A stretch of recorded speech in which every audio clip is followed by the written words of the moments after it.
Assalamualaikum warahmatullahi wabarakatuh.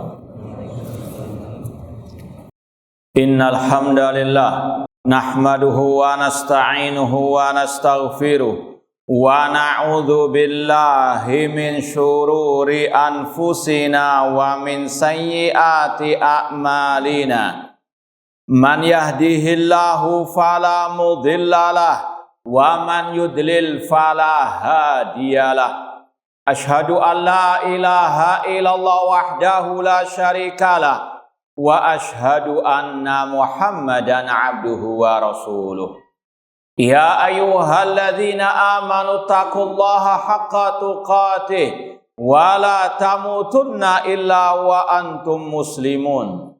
Ya ayyuhan nasu taqu rabbakumul ladzi khalaqakum min nafsin wahidah wa khalaqa minha zawjaha wa batha minhuma rijalan katsiran wa nisaa wattaqullaha alladzi tasaaluna bihi wal arham innallaha kana 'alaikum raqiba. Ya ayyuhalladzina amanu taqullaha wa qulu qawlan sadida yuslih lakum a'malakum wa yaghfir lakum dhunubakum wa may yuti'illaha wa rasulahu faqad faza fawzan 'azima. Amma ba'd, fa inna asaqal hadits kitabullah wa khairal hadi hadyu Muhammadin sallallahu alaihi wasallam wa syarrul umuri muhdatsatuha wa kullu muhdatsatin bid'ah wa kulla bid'atin dhalalah wa kulla dhalalatin finnar. Ma'asal muslimin ikhwani fillah wa akhwati, bapak-bapak, ibu-ibu, saudara-saudariku rahimani wa rahimakumullah. Alhamdulillah, segala puji bagi Allah Subhanahu wa taala yang mempertemukan kita kembali dalam kajian tafsir juz amma oleh Fadilatul Syekh Al-Allamah Abdurrahman bin Nasir As-Sa'di rahimahullahu ta'ala. Semoga Allah subhanahu wa ta'ala senantiasa menambahkan kepada kita ilmu yang bermanfaat dan al-amal as-soleh. Kita masih dalam pembahasan terakhir dari surat Al-Lail, yaitu tepatnya pada ayat ke-19 dan seterusnya.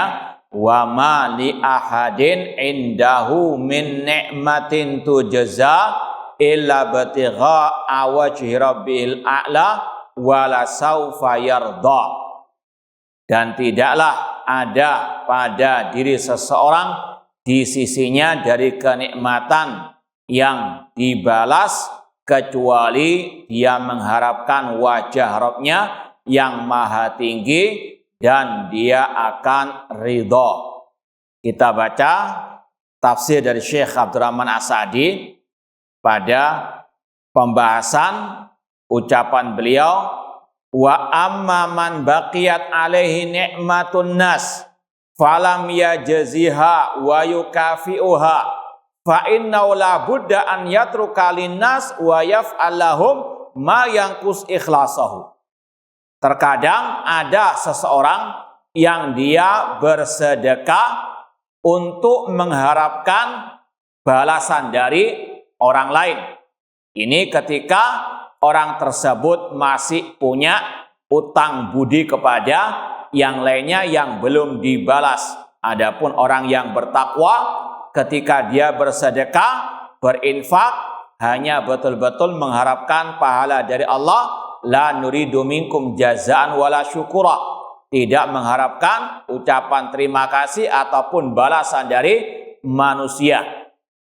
Kata Syekh, wa hadil ayah wa in kanat mutanawilatan li Abi Bakar As-Siddiq radhiyallahu anhu. Sepakat ulama tafsir mengatakan ayat ini ada kaitan dengan Al-Khalifatul Rasyid Abu Bakar As-Siddiq radhiyallahu ta'ala anhu. Bal qad qila inna nazat bisababihi.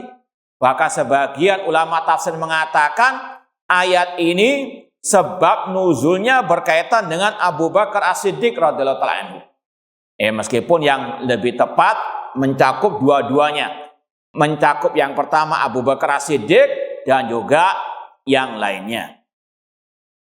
Adapun yang berkaitan dengan Abu Bakar As-Siddiq, fa innahu radhiyallahu anhu mali ahadin indau min nikmatin tujza. Abu Bakar As-Siddiq radhiyallahu anhu, beliau terkenal dengan infaknya di jalan Allah Subhanahu wa taala. Bahkan ada sebagian sahabat yang dulunya dimerdekakan oleh Abu Bakar As-Siddiq. Siapa beliau yang dimerdekakan? Bilal radhiyallahu taala anhu.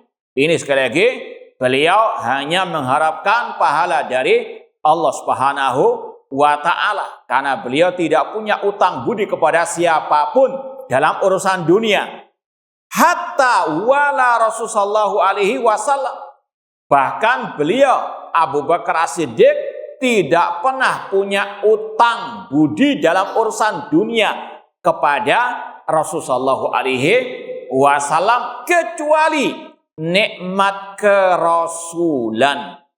Itu yang betul-betul nikmat Allah yang diberikan kepada Abu Bakar As-Siddiq lewat perantara Rasulullah alaihi wasallam. Allati la yumkin jazauha, yang mana nikmat diutusnya Nabi kita Muhammad SAW tidak mungkin ada yang bisa membalasnya atau balas budi terhadap nikmat ajaran Islam yang dibawa oleh Rasul sallallahu alaihi wasallam. Wa hiya ni'matu da'wa ila dinil Islam wa ta'limihim al-huda wa dinil haq, yaitu nikmat dakwah kepada agama Islam, mengajarkan petunjuk, mengajarkan agama yang hak. Fa inna lillahi wa rasulihi al-minna ala kulli ahadin. Semua orang, kita semuanya harus merasa punya utang budi kepada Rasulullah sallallahu alaihi wasallam, dan juga kita wajib meyakini semua nikmat ini dari Allah Subhanahu wa taala. Makanya kewajiban kita mensyukuri nikmat Islam ini dengan kita betul-betul mempelajarinya, mengamalkannya, berpegang teguh dengannya dan mendakwakannya kepada manusia. Minna la yumkin laha jaza wala muqabalah. Nikmat Islam yang Allah turunkan, yang diajarkan Rasul, ini tidak ada yang bisa membalasnya. Tugas kita tadi hanya mengamalkan, dan tidak mungkin kita bisa mengamalkannya tanpa mempelajarinya terlebih dahulu. Dan inilah salah satu motivasi kita belajar Al-Quran, belajar tafsir Al-Quran. Meskipun sedikit demi sedikit, meskipun tidak terlalu mendalam betul, namun ini secara global makna dari ayat-ayat Allah terutama yang sudah kita pelajari dari tafsir Juz Amma dan juga surat Al-Fatihah. Semoga kita diberikan keistiqomahan mempelajari ayat-ayatnya dengan baik dan benar dengan pemahaman para salafus saleh. Ma'asal muslimin ikhwani fillah wa akhwati rahimani wa rahimakumullah, fa innaha mutanawilatun likulli man ittasafa bihadzal wasil fadil. Kenikmatan Islam, nikmat sunnah Rasulullah SAW ini mencakup semua orang yang berpegang teguh dengan Islam dan sunnah Rasulullah sallallahu alaihi wasallam. Falam yabqa li ahadin aliminal khalqi ni'matun tujza. Tidak ada seorang pun dari makhluk yang memiliki nikmat yang dibalasnya. Fabaqiat a'malu khalisatan liwajhillahi ta'ala. Abu Bakar As-Siddiq ketika tidak punya utang budi kepada siapapun, maka ketika beliau berinfak hanya mengharapkan pahala dari Allah Subhanahu wa taala. Dan ini pelajaran bagi kita semuanya untuk terus mengoreksi. Innamal a'malu binniyat. Sesungguhnya amal tergantung kepada niatnya. Wa innamal likulli imrin ma nawa. Dan setiap orang mendapatkan balasan sesuai dengan niatnya tersebut. Ini bukan hanya masalah infak sedekah, namun semua amal ibadah kita. Kita belajar ilmu agama, kita duduk di majelis ilmu seperti ini untuk apa? Ini harus terus dikoreksi. Karena Rasul mengatakan tadi innamal a'malu binniyat, dan salah niat ini fatal akibatnya di dunia maupun di akhirat. Seperti yang sudah sering kita sampaikan, Sabda Rasul SAW, badiru bil a'mali fitanan kaki telalil mudlim. Bersegeralah beramal kebaikan karena akan muncul fitnah seperti potongan malam yang gelap gulita. Fitnah yang sangat menyeramkan. Kata Rasul, yusbir rajul mu'minan wa yumsi kafiran. Pagi harinya masih mukmin, sore harinya sudah kafir. Wa yumsi mu'minan wa yusbi kafiran. Sorenya masih mukmin, paginya sudah kafir. Kenapa? Ya bi'udinahu bi'aradin minad dunya. Menjual agamanya untuk mendapatkan bagian dari urusan dunia. Salah niatnya. Na'udzubillah min dzalik. Baik, ikhwani fillah wa akhwati rahimani wa rahimakumullah. Intinya setiap kita harus betul-betul memperhatikan niat, mengoreksi niat, kapan dan di mana saja kita berada. Sekali lagi bukan hanya masalah infak, namun dalam semua ibadah kita. Kita mau sholat, kita mau wudhu, kita mau thalabul ilmi, atau apapun dari aktivitas ibadah, koreksi an-niyah. Sebagaimana kata Rasul juga, awwalu man tusar bihimun nar thalatha. Ada 3 golongan manusia yang pertama kali akan dimasukkan ke dalam api neraka. Mereka bukan preman di jalan, mereka bukan orang yang malas ibadah, namun 3-tiganya ahli ibadah, namun salah niatnya. Yang pertama salah niat dalam belajar ilmu agama, namun niatnya untuk dipanggil orang alim. Atau kalau sekarang kata para ulama, fitnah asyuhra. Fitnah popularitas, ingin populer, ingin viral, ingin selalu dikenal namanya, maka membuat sensasi, membuat ajaran-ajaran yang nyeleneh, yang menyelisihi Al-Quran dan Sunnah Rasulullah SAW, akidah yang soheha, dakwah yang soheha ditabrak, lawan, tidak mengikuti apa kata Rasul, apa kata para sahabat Rasulullah SAW. Yang penting banyak pengikut, yang penting banyak follower, meskipun tahu akidah saya tidak mau mengajarkannya, malah naudzubillah min dzalik, menyelisihi, menyimpang, bahkan membantah, menentang akidah as-sahihah.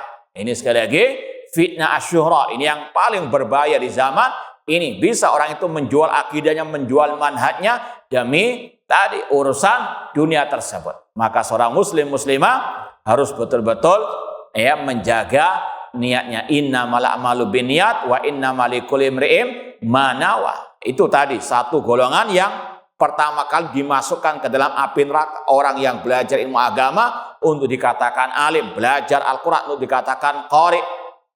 Yang kedua yang dermawan, yang rajin bersedekah, cuma ingin dikatakan dermawan, dikatakan orang yang sangat sosial, pemurah dan seterusnya.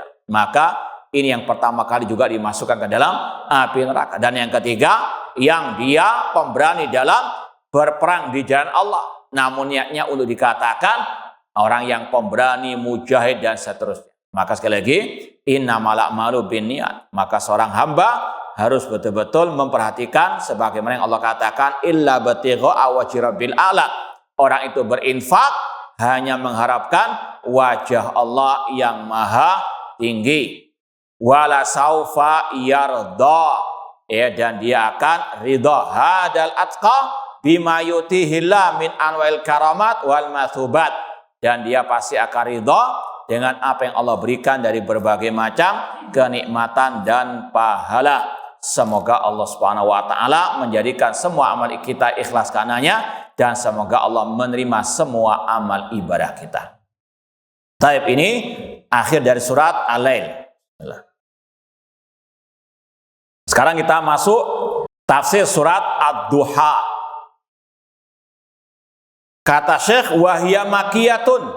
Surat Ad-Duha surat makiyah, yaitu surat yang diturunkan sebelum hijrahnya Nabi ke kota Al-Madinah. Dan rata-rata juz amma, juz 30 itu surat-suratnya makiyah, diturunkan sebelum hijrahnya Nabi ke kota Al-Madinah. Setelah Al-Basmalah, Bismillahirrahmanirrahim, wad-duha, demi waktu duha. walaili idza saja, dan demi malam apabila telah gelap gulita.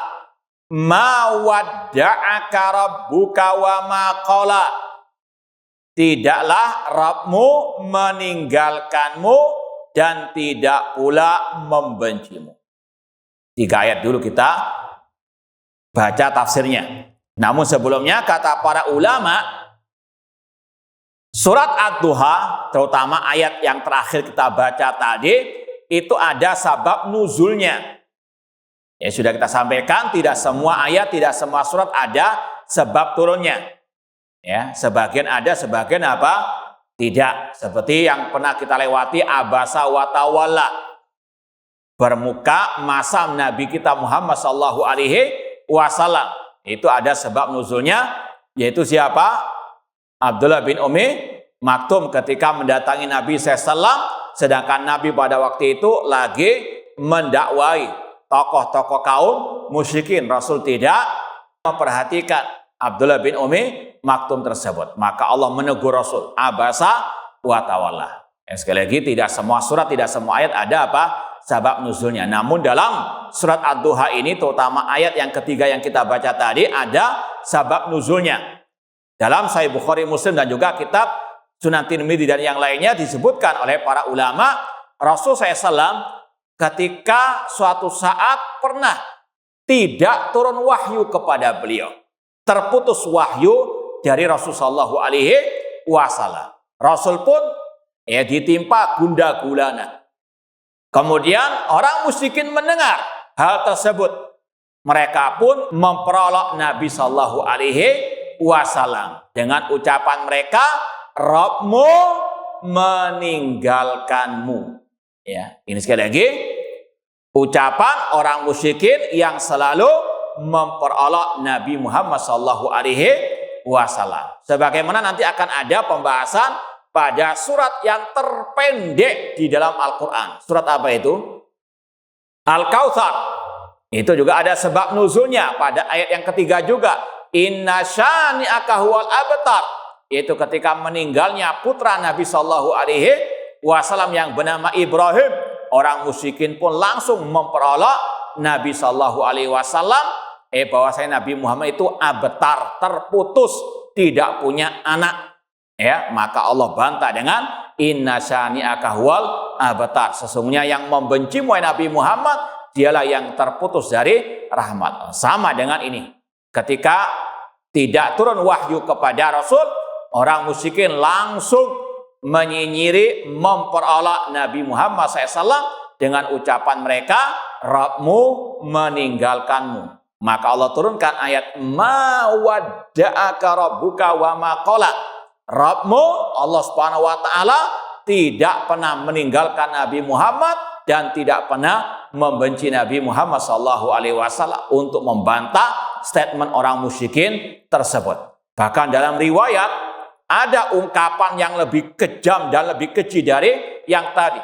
Ada seorang perempuan musyrikah, perempuan musyrik yang mengatakan ketika mendengar Nabi Muhammad tidak diturunkan kepada beliau wahyu beberapa hari, maka perempuan tersebut mengatakan, tarokaka syaitonuka, setanmu meninggalkan Muhammad. Naudzubillah min dzalik. Maka Allah turunkan ayat ma wadda'aka rabbuka wa ma qala. Dan ini juga kita tahu bagaimana kelakuan kaum musyrikin. Mereka suka memperolok Nabi Muhammad SAW. Maka seorang muslim, muslimah yang bijak, yang sejati, harus betul-betul menjaga lisan. Jangan sampai memperolok Nabi Muhammad SAW, ataupun memperolok ajaran Nabi Muhammad SAW.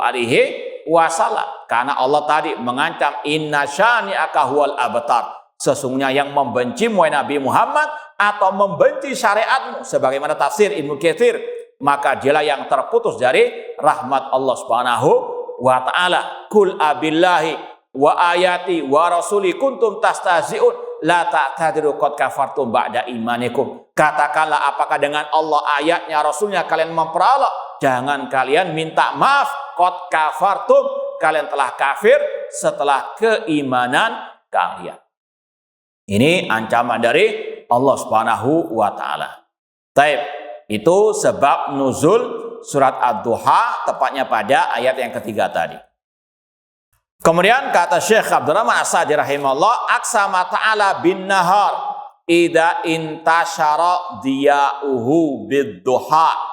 Allah bersumpah dengan waktu siang ketika cahayanya menyebar, yaitu di waktu ad-duha. Ada sebagian mengatakan wad-duha di sini mencakup waktu siang dari awal sampai akhir. Ada pula yang mengatakan hanya berkaitan dengan waktu ad-duha saja. Ya, karena waktu duha hanya dimulai dari terbitnya matahari searah tombak sampai mau tergelincirnya apa? Ya, matahari waktu sebelum duhur. Ya, adapun siang ini sampai mau tenggelamnya apa? Matahari. Ada dua penafsiran. Ya, ada mengatakan waktu siang dari awal sampai mau tenggelamnya matahari, atau mengatakan tadi sejak terbitnya matahari tinggi tombak sampai sebelum tergelincirnya matahari. Namun intinya sama, yaitu selain waktu malam. Ya. Kemudian ayat yang kedua, wabillaili, Allah bersumpah dengan waktu malam. Ini sudah kita sampaikan pada pembahasan surat Al-Lail dan surat Asy-Syams wasyamsi wadduhaha. Ada pembahasan ya ad-duha. Demikian pula wal-lail, wal-laili idza yaghsha wan nahari idza tajalla. Yang intinya Allah bersumpah dengan apa saja yang Dia kehendaki dari makhluk-makhluknya. Dan itu merupakan kekhususan Allah. Adapun seorang hamba muslim muslimah tidak boleh bersumpah kecuali dengan menyebut nama Allah. Karena Rasul mengatakan, man kana halifan falyahlil billah aw liyasmut. Barang siapa yang ingin bersumpah, hendaklah dia bersumpah dengan menyebut nama Allah. Kalau tidak bisa menyebut nama Allah, lebih baik diam. Ya, dan Rasul mengatakan dalam hadis yang lain, man halafa bighairillahi faqad asyraka. Barang siapa bersumpah dengan selain nama Allah, maka dia berbuat syirik. Tidak boleh bersumpah dengan nama Nabi, tidak boleh mengatakan demi Nabi atau menggandingkan demi Allah dan demi Nabi. Tidak boleh. Rasul yang melarang, Rasul yang mengharamkan, Rasul yang mengatakan itu syirik. Ya, cukup dengan mengatakan demi Allah atau dengan ungkapan yang lain, demi Rabbnya langit dan bumi. Ya, demi Ar-Rahman Ar-Rahim misalnya. Yang penting dengan menyebut nama Allah. Tidak boleh bersumpah dengan selain nama Allah. Adapun sekali lagi sumpah-sumpah dalam surat-surat ini hanya khusus bagi Allah. Allah fa'alul lima yurid. Kemudian kata beliau, wa billaili idza saja idlahammat dzulmatuhu ala i'tina illahi bi Rasul sallallahu alaihi wasallam. Ya, sekali lagi Allah bersumpah dengan waktu duha dan waktu malam, atau tadi demi waktu siang dan demi waktu malam.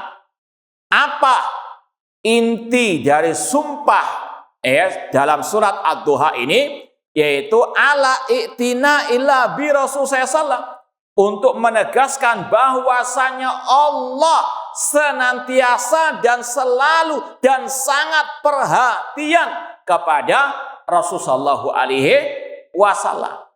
Tidak pernah Allah meninggalkan Rasul sallallahu alaihi wasallam. Kalaupun Rasul mendapatkan musibah, itu di antara pelajaran yang berharganya bahwasanya beliau itu manusia, bukan Rabb, bukan Tuhan, bukan sesembahan. Maka jangan menyembah Nabi Muhammad SAW. Jangan istighosah kepada Nabi Muhammad, karena Nabi Muhammad manusia. Allah pun memberikan apa?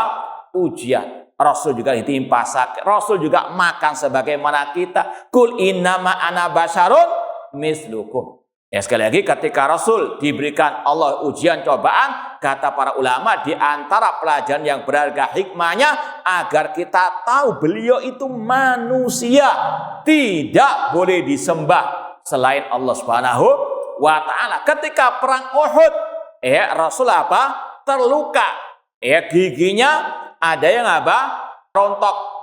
Ini menunjukkan beliau manusia, beliau tertimpa apa yang bisa tertimpa kepada manusia. Intinya tadi, jangan disejajarkan dengan Allah, jangan disembah, jangan diminta-mintai selain Allah Subhanahu wa taala. Ma'asal muslimin ikhwani fillah wa akhwati rahimani wa rahimakumullah, sudah kita sampaikan bahwasanya redaksi sumpah dalam Al-Qur'an itu terdiri dari 3 poinnya. Yang pertama adatul qasam, alat bersumpah. Di sini apa alat sumpahnya? Waw, wadduha, walaili, waw. Kemudian yang dijadikan sumpah siang dan malam, wadduha dan walail. Kemudian inti sumpahnya apa?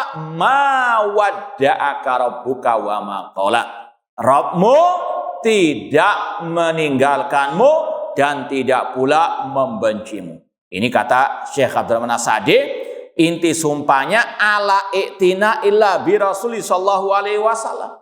Bahwasanya Allah bersumpah dengan siang dan malam untuk menegaskan bagaimana perhatian Allah kepada Rasul SAW. Ini untuk membantah statement kaum musyrikin tadi. Faqala ma wadda'aka rabbuka. Maknanya ay ma tarakaka mundu i'tanabika. Allah tidak pernah meninggalkanmu wahai Nabi Muhammad sejak Allah memperhatikan dirimu, sejak Rasul lahir, makanya Rasul dijaga oleh Allah Subhanahu wa taala sejak kelahiran beliau. Ini nanti akan ada pembahasan lebih lanjut bagaimana beliau yatim kemudian Allah jaga dan seterusnya. Allah sudah jaga sejak beliau lahir. Cuma tidak boleh sampai berlebihan, sebagaimana hadis-hadis yang palsu, seperti kata-kata Allah menciptakan pertama kali makhluk cahaya Muhammad. Sebagaimana dalam hadis yang palsu dikatakan awwalu ma khalaqallah nur Muhammad ya Jabir. Wahai Jabir, makhluk yang Allah ciptakan pertama adalah cahaya Muhammad. Ini kata para ulama ahli hadis seperti Imam Ibnu Jauzi dalam kitabnya Al-Maudu'at, kumpulan hadis-hadis palsu. Kata Ibnu Jauzi, ini termasuk hadis yang maudhu, yang palsu. Sekali lagi, kita mencintai Nabi Muhammad, kita mengagungkan, memuliakan Nabi Muhammad SAW, dan kita meyakini akan keutamaan Nabi Muhammad SAW berdasarkan dalil dari Al-Quran dan Sunnah Rasulullah SAW yang sahihah. Alhamdulillah tadi pagi pas juga kajian kita 99 kumpulan hadis karya Syekh Abdurrahman As-Sa'di juga. Hadis yang ke-26 membahas masalah keutamaan Nabi Shallallahu Alaihi Wasallam, yaitu sabda Rasul SAW juga dari Jabir bin Abdullah radhiyallahu anhu. Beliau mengatakan Rasul SAW bersabda, utitu khamsan lam yu'tahuna nabiyan qabli. Aku diberi 5 keistimewaan yang tidak diberikan kepada nabi-nabi sebelumku. Yang pertama kata Rasulullah, nusitu birru'bi masyata syahrid. Aku diberikan pertolongan oleh Allah, dengan Allah menurunkan, menimpakan rasa takut kepada musuh-musuh beliau sebulan perjalanan. Kemudian yang kedua, kata Rasulullah, wa ju'ilat lil ardu masjidan wa tahura. Dijadikan bagiku semua muka bumi ini sebagai tempat untuk sujud dan tempat yang suci. Fa ayyuma rajulin min ummati adrakatu shalah falyusalli. Di mana saja umatku mendapati waktu sholat, silakan sholat di mana saja dia berada. Namun dalam riwayat lain dikatakan ilal maqbarah wal hammam, kecuali kuburan dan kamar mandi. Kemudian yang ketiga kata Rasulullah, wa uhillat liyal ghanaim, dihalalkan bagiku al ghanimah, harta rampasan perang. Walam tahulla li ahadin qabli, tidak dihalalkan sebelumku. Kemudian wa utitu asyafa, aku diberikan asyafa, itu syafaatul udma di padang mahsyar. Dan yang kelima keistimewaan Rasul SAW, kanan nabi yub'atsu ila qaumi khassatan wa bu'istu ila nasi amatan. Dahulu para nabi diutus kepada kaumnya masing-masing sedangkan aku diutus kepada semua manusia. Ini keutamaan-keutamaan Nabi kita Muhammad SAW, keistimewaan-keistimewaan beliau yang beliau jelaskan sini dalam apa? Hadis tadi riwayat Bukhari dan Muslim. Artinya kita tahu keutamaan Nabi ini dan itu harus berdasarkan dalil dari qala Allah wa qala Rasul, bukan apa? Asbun, bukan asal ngarang sendiri. Makanya dalam kitab-kitab hadis Sahih Bukhari, Sahih Muslim, kitab Sunan, ya, Sunan Tirmidzi misalnya, ada bab khusus fadail Nabi SAW, bab tentang keutamaan Nabi SAW. Ya, jadi kita tidak ngarang sendiri, cukup kita apa pelajari, kita sampaikan kepada umat. Ya, jangan karena apa terlalu cinta sampai apa melampaui batas sampai akhirnya ya naudzubillah min dzalik mensejajarkan Nabi Muhammad dengan Allah Subhanahu wa taala. Naudzubillah min dzalik. Kemudian kata Asy-Syaikh, wala ahmalaka mundu rabbaka wa ra'aka. Allah tidak pernah menelantarkanmu sejak Allah mentarbiyahmu. Balam yazal yurabbika akmala tarbiyah. Bahkan senantiasa Allah mendidik Nabi Muhammad, memelihara ataupun memperhatikan Nabi kita Muhammad SAW dengan sebaik-baiknya pendidikan ataupun tarbiyah. Wa yu'lika darajatan ba'da darajah. Bahkan Allah meninggikan derajatmu wahai Nabi Muhammad sallallahu alaihi wasallam. Ada yang ingat enggak ayat yang berkaitan dengan ini? Wa yu'lika darajatan ba'da darajah. Allah mengangkat derajat Nabi Muhammad SAW. Apa bunyi ayatnya? Bismillah. Nah, ayat yang ada dalam juz amma juga, meskipun suratnya belum kita pelajari, sebentar lagi. Nah biar nggak ngantuk. Apa bunyi ayatnya? Wa rafa'na laka dzikrak. Dan kami mengangkat derajat wahai Nabi Muhammad sallallahu alaihi wasallam. Insyaallah akan ada penjelasan lebih lanjut tentang keutamaan-keutamaan, keistimewaan yang Allah berikan kepada Nabi Muhammad SAW. Makanya cukup sudah yang ada pada ayat, pada hadis Rasul yang sahih tentang keutamaan fadail Nabi kita Muhammad SAW. Jangan ngarang-ngarang sendiri. Keutamaan-keutamaan Nabi Muhammad SAW. Kemudian Allah berfirman, ma wadda'aka rabbuka wa ma qala wa ma ay qala kallah ay ma abghadaka mundu ahabbaka.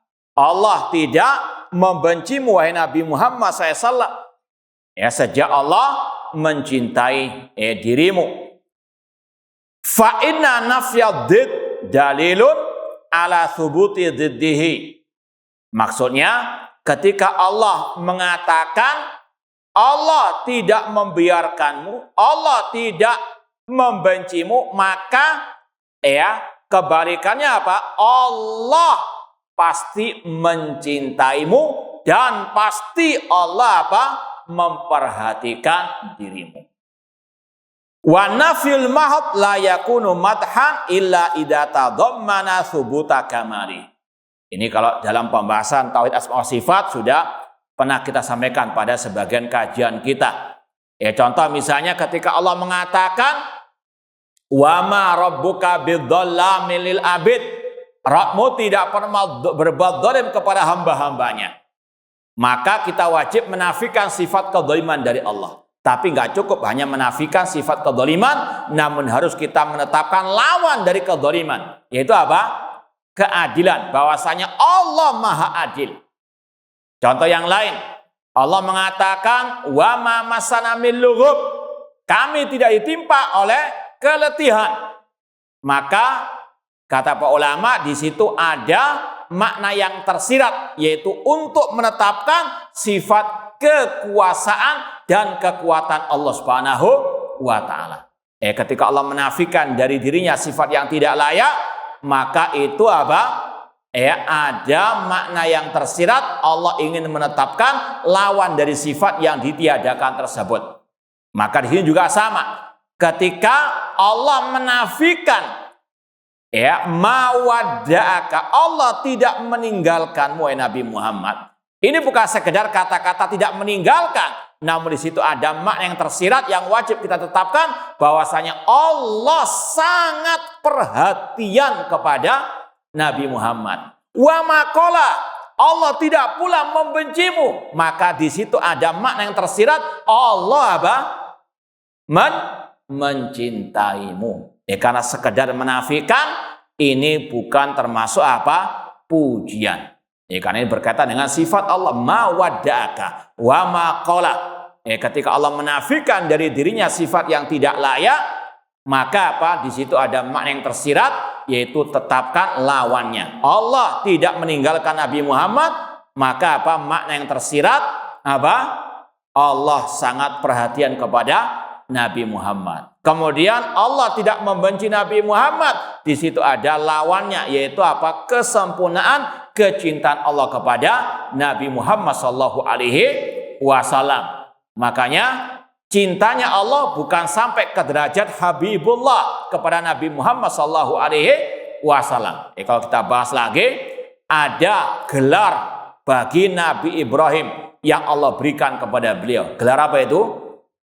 Khalilullah, kekasih Allah. Dalam segi bahasa Arab ada dua kata, Habibullah dan Khalilullah. Dalam kaidah bahasa Arab, pemahaman orang Arab, Khalilullah lebih tinggi daripada Habibullah.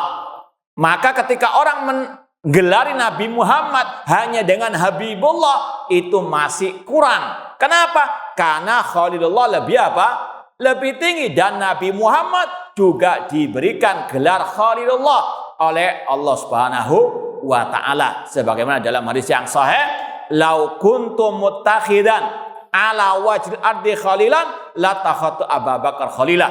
Seandainya aku mau menjadikan kekasih, aku akan jadikan Abu Bakar sebagai kekasihku, namun Allah menjadikanku sebagai khalilnya. Wallahu taala alam. Kurang lebihnya mohon maaf, wa jazakumullahu khairan. Aku qouli hada wa akhiru da'wana anil hamdulillahirabbil alamin. Wassalamualaikum warahmatullahi wabarakatuh.